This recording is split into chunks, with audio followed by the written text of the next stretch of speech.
Após a Revolução Russa de 1917, Lenin coloca em prática sua doutrina de expansão mundial do comunismo e, em 1920, estabelece as condições para a filiação ao Partido Comunista, entre elas a realização de amplas campanhas de agitação e propaganda nas organizações militares, principalmente no Exército.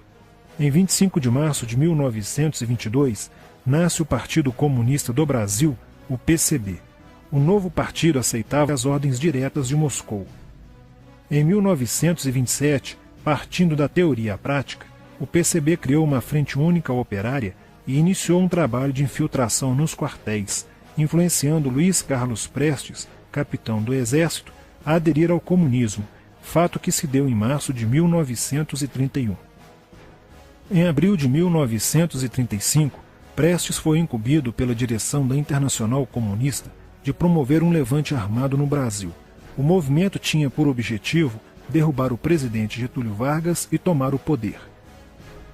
Liderados pela Aliança Nacional Libertadora, militares inclinados ao comunismo iniciaram a rebelião no dia 23 de novembro de 1935, dentro dos quartéis em várias partes do país.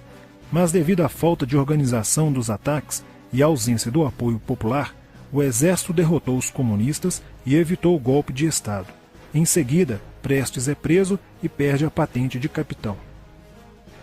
Com o advento da Segunda Guerra Mundial e a invasão da Rússia pelos nazistas, a política exterior soviética muda e Stalin tenta ganhar o apoio das democracias ocidentais. O PCB redireciona sua política seguindo disciplinadamente a orientação de Moscou e apoia Getúlio Vargas. Após o final da Segunda Guerra Mundial, o PCB reinicia a agitação das massas populares e tenta desestabilizar o governo Dutra através de uma política conspirativa.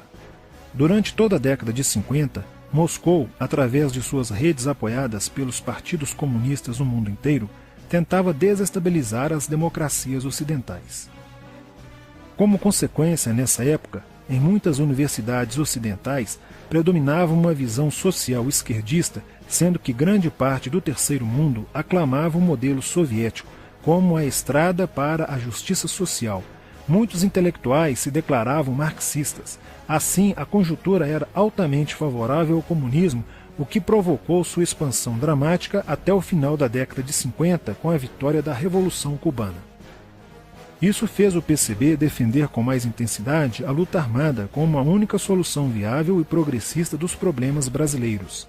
A União Soviética, destinada a aumentar o seu campo de influência no continente americano, despertou interesse pelo Brasil, um país de dimensões imensas, fronteiriço com quase todos os países da América do Sul, país estratégico no cenário mundial que poderia pender o fiel da balança para o lado comunista.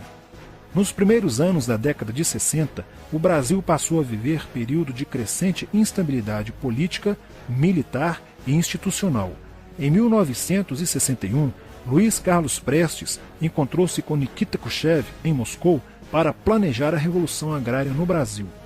Neste mesmo ano, no governo de Jânio Quadros, o Partido Comunista Brasileiro enviou a Cuba, com o apoio de Fidel Castro, dezenas de brasileiros para o treinamento político-militar, visando a preparação de quadros revolucionários para desencadear ações de guerrilha rural e urbana no Brasil. Os chineses também colaboraram para a tentativa de implantação do comunismo no Brasil, recebendo na Academia Militar de Pequim, em 1962, um primeiro contingente de brasileiros, visando a formação de quadros guerrilheiros para o movimento que viria a ser implantado na região do Araguaia. No Nordeste do Brasil, Francisco Julião organizava as ligas camponesas, com militantes treinados em Cuba. O apoio cubano concretizou-se no fornecimento de armas e dinheiro, além da compra de fazendas em Goiás, Acre, Bahia e Pernambuco, para funcionar como campos de treinamento. No dia 4 de dezembro de 1962, o jornal O Estado de São Paulo noticiou a descoberta e o desbaratamento de um campo de treinamento de guerrilha no estado de Goiás, em uma das 3 fazendas pertencentes às ligas camponesas. Enquanto isso, Goulart governava o país de uma forma pendular. Ora pendia para o lado dos comunistas, ora para o lado dos conservadores. Em setembro de 1963, tudo indicava que o país caminhava para uma revolução de esquerda, principalmente com João Goulart apoiando a sindicalização de sargentos, promovendo a quebra da hierarquia e da disciplina nas Forças Armadas. Em 4 de outubro de 1963, Goulart solicita o estado de sítio ao Congresso Nacional, pelo prazo de 30 dias. A manobra foi repelida pelo Congresso e João Goulart passou a conduzir ações no sentido de implementar o projeto golpista que desaguaria em um regime totalitário de esquerda. Insuflado e orientado por seu cunhado Leonel Brizola, pregava a necessidade de reformas de base e a implantação de uma república sindicalista. Controlando o aparelho sindical, o governo promovia o grevismo, a anarquia e o caos. O país passou a viver dias de intranquilidade, estagnação econômica e inflação descontrolada. Em meio à crescente radicalização do ambiente político, Leonel Brizola era a liderança que unificou as esquerdas na frente de mobilização popular, criando o grupo dos 11 companheiros para tomar o poder pela luta armada. Segundo Brizola, o grupo dos 11 seria a vanguarda avançada do movimento revolucionário, a exemplo da Guarda Vermelha da Revolução Socialista de 1917 na União Soviética. Alheio às críticas que lhe endereçavam militares e oposição civil, João Goulart e o PCB mantinham entendimentos constantes. No dia 13 de março de 1964, um comício realizado na Praça Central do Brasil, no Rio de Janeiro, ficou conhecido como a Comissão das Reformas. Mais de 100 mil pessoas participaram, pedindo a legalização do PCB e a entrega de armas ao povo para a luta armada. No palanque estavam João Goulart, Miguel Arraes e Leonel Brizola. No dia 19 de março aconteceu a primeira Marcha da Família com Deus pela Liberdade, que reuniu 800 mil pessoas em oposição ao comício do dia 13, em demonstração do descontentamento de grande parte da população com os rumos que tomava a situação nacional, principalmente devido à impressionante demonstração de força, o tom radical dos discursos de Arraes e Brizola e a profusão de cartazes com a foice e o martelo. Em 20 de março, apoiados por Brizola e pela CGT, a Associação dos Marinheiros e Fuzileiros Navais do Brasil reuniu-se declarando um motim, dando origem a vários outros movimentos rebeldes no interior das Forças Armadas. Realizou-se em Niterói, na sede do Sindicato dos Operários Navais, um congresso continental de solidariedade a Cuba, com a participação de delegações latino-americanas. Luiz Carlos Prestes manifestou o desejo de que o Brasil fosse a primeira nação da América do Sul a seguir o exemplo de Cuba, se tornando uma nação comunista. Na véspera de 30 de março de 1964, João Goulart, ignorando o pedido de assessores e do seu líder na Câmara, Tancredo Neves, compareceu à sede do Automóvel Clube para uma homenagem da Associação dos Sargentos da Polícia Militar. No seu discurso, Goulart defendeu a mudança na Constituição para que pudesse concorrer às eleições presidenciais de 1965, desagradando a Carlos Lacerda, Magalhães Pinto e Juscelino Kubitschek, pré-candidatos à presidência da República.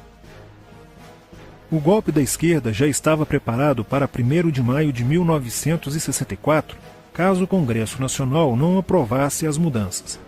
A imprensa brasileira, bem como importantes setores da Igreja Católica, do meio empresarial e a maior parte do Congresso Nacional, exigiam ações das Forças Armadas para conterem os comunistas no Brasil.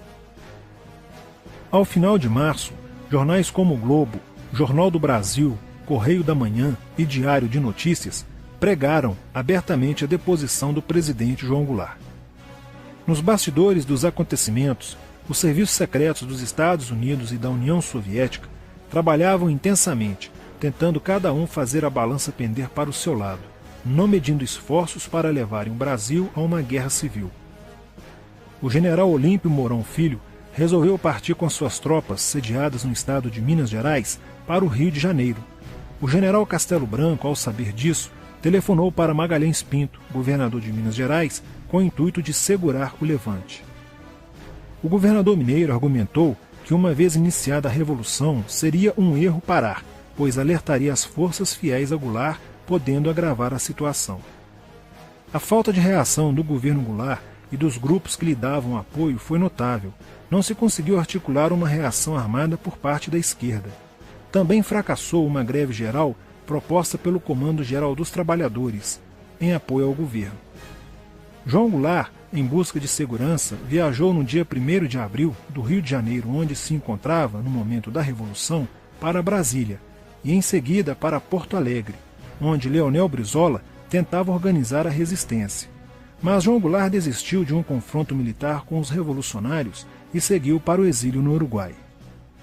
No dia 2 de abril, o presidente da Câmara dos Deputados, Ranieri Mazzilli, assume provisoriamente a presidência da República e mais de 1 milhão de pessoas lotaram as ruas e praças do país para comemorar a vitória. No dia 11 de abril de 1964, o Congresso Nacional se reuniu para eleger o novo presidente da República. O general Castelo Branco, aclamado por grande parte da sociedade brasileira, apoiado pela imprensa e por importantes setores da Igreja Católica, além de contar com a aprovação de grandes líderes políticos, entre eles Juscelino Kubitschek, precisava de 238 votos para ser eleito em primeiro turno, e acabou recebendo 361 votos. No dia 15 de abril, Castelo Branco assume a presidência da República, consolida a vitória sobre o movimento comunista e renova as esperanças do povo brasileiro de ter um país com dias melhores. Porém, a esquerda derrotada colocaria em cena, nos anos posteriores, Carlos Marighella, ideológico comunista e defensor da luta armada, que submeteria o povo brasileiro às ações mais obscuras da guerrilha, o terrorismo.